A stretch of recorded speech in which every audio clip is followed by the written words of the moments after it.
वगण लॻ ॻोठ घटहड़ में समाजी अॻवान मसरूर हैदरी बुर्डो ऐं सरसो जे तावन सां मेडिकल कैंप लॻाई हुई, जंहिंमें ॻोठ जी औरतुनि मर्दनि तोड़े ॿारनि जी चकास करे मुफ़्त दवा ॾिनी वई। मरीज़नि जी चकास डॉक्टर हबीब शाह ससी लोहार डिस्ट्रिक्ट प्रोजेक्ट ऑफिसर सरसो UNFPSRHR पारां कई वई।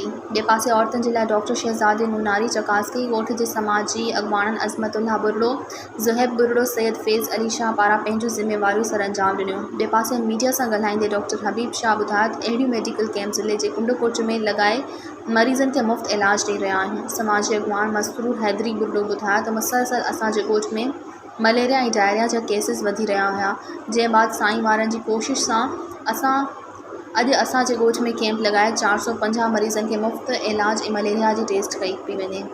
मज़ीद ख़बरनि ऐं तफ़सीलात लाइ विज़िट कयो असांजी वेबसाइट www.awamiNewsHD.com ऐं ॾिसंदा रहो अवामी न्यूज़ HD।